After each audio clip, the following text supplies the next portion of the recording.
to find my old retired Pan American Airline friend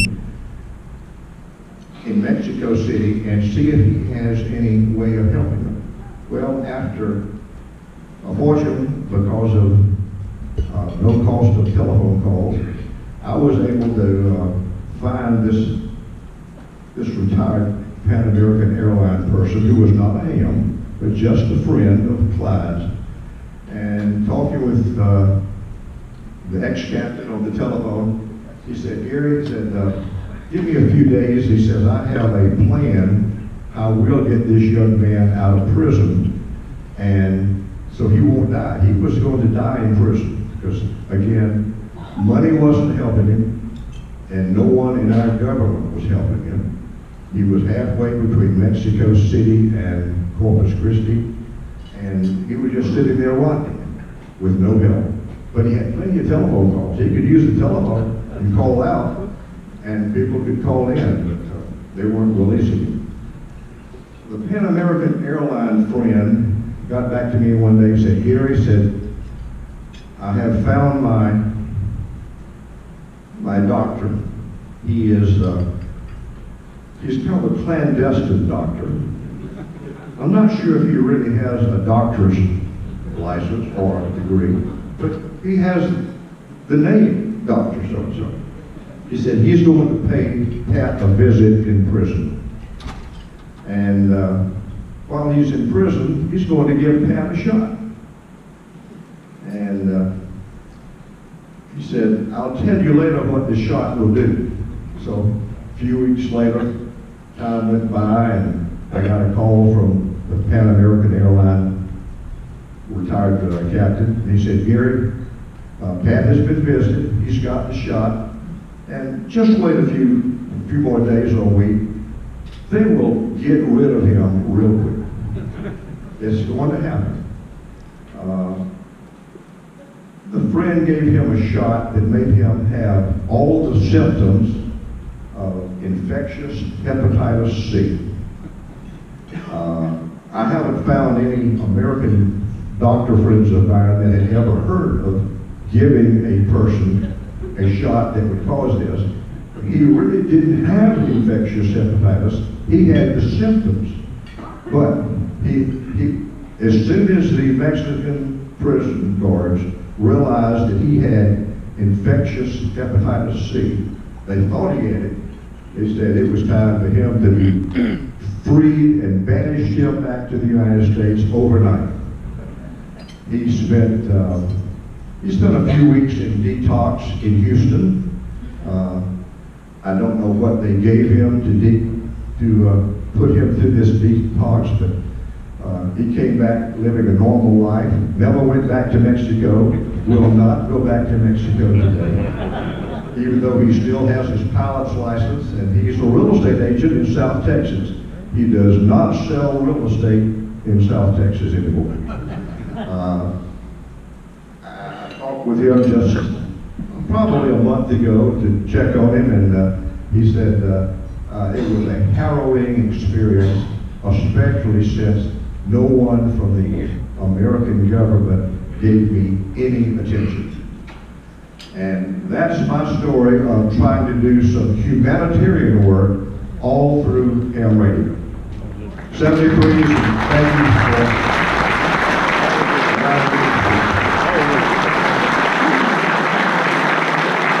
thank you. I forgive myself after each transmission. I forgive myself after each transmission. We forgive you too, right? Thanks a lot, Gary.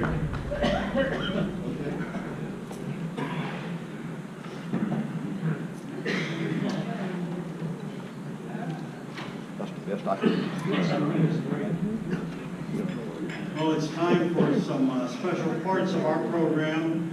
Bob, where are you? In 201. We're very privileged every year at the DX dinner here to have the CQ Hall of Fame Awards, DX Hall of Fame Awards made. Bob's going to come up in 200 and on behalf of CQ make that award for this year. And the IOTA folks, if you'll come on up after he's finished.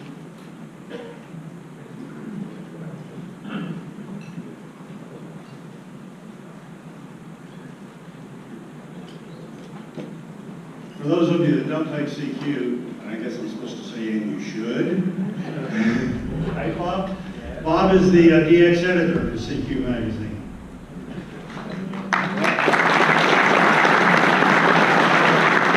And the new president of Dixon. I take lots of things. I have trouble saying no.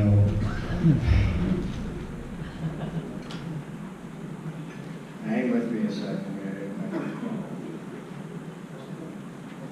You only have 5 minutes, Bob. I know. Maybe give me a break.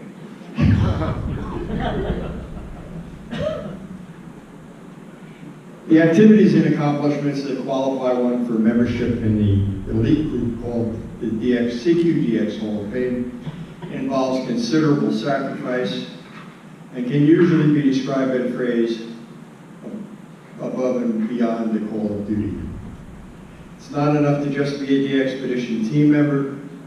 A number of times, to be in the DX Hall of Fame, you might need to have the foresight to organize DXpeditions to very hard-to-reach entities around the globe, and perhaps work on ways to open amateur radio in the countries where politics is excluded.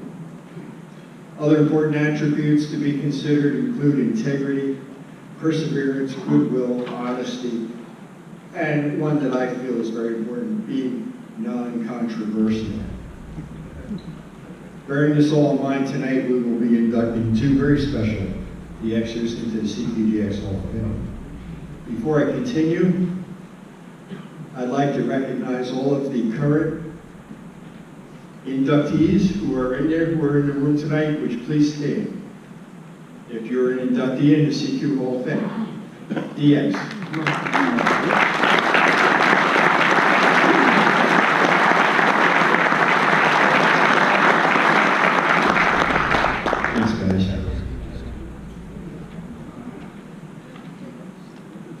Our first inductee was first licensed at the age of 12 while in the 6th grade. In the early 1990s, he immigrated to the United States with his wife and 2 daughters. He later became a U.S. citizen. He holds a Master of Science degree in Mechanical Systems for Robots. He has participated on and or supported over 24 DXpeditions since his first one in 1999, which was ZX0F. He co-founded, along with David, KY1V, the Young Ham Contest Program, which ran from 2003 to 2009. In 1989, he forged a relationship with ACOM International and later became president of ACOM USA. Through ACOM, he has routinely provided amplifiers to many DXpeditions. He served on the board of directors at WRTC 2006 in Brazil.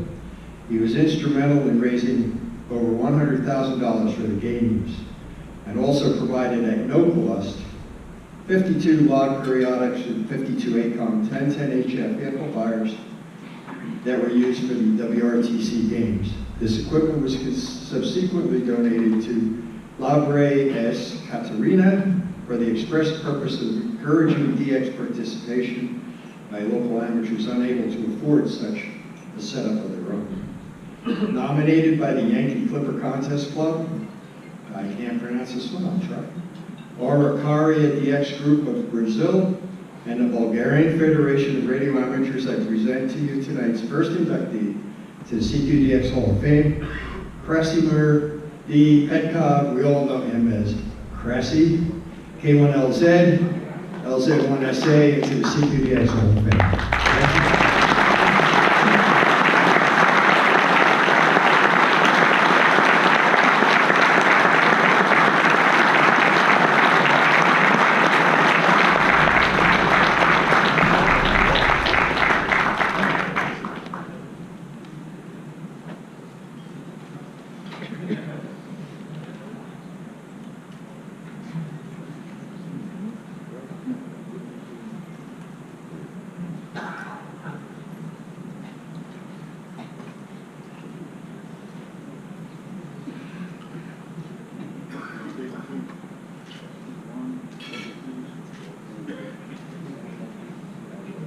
Thank you.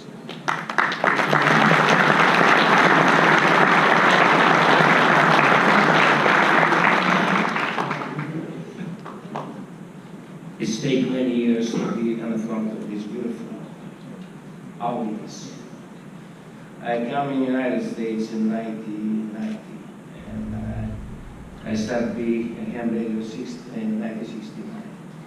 My first expedition was SWODXA Zero Fox, but after this I went to Charlie Yankee, Zero Sugar Yes, and over there I make a big mistake, so I fall from the tower. It was 55 feet tower, so one of the guy wire broke, and I fall, and I was very, very sick for a while. And when I become a little bit in condition, so I had my friend K4MQG, Chilano, and K3LP, they bring me from my house. So they bring me to a small restaurant in Boston, put my friends together, and they hand me about $3,000 in envelope from ham radio guys like you. So they donate this money to me. And I believe this was one of the most important moments of my life, because I thought people loved me. And one of those persons is not between us now.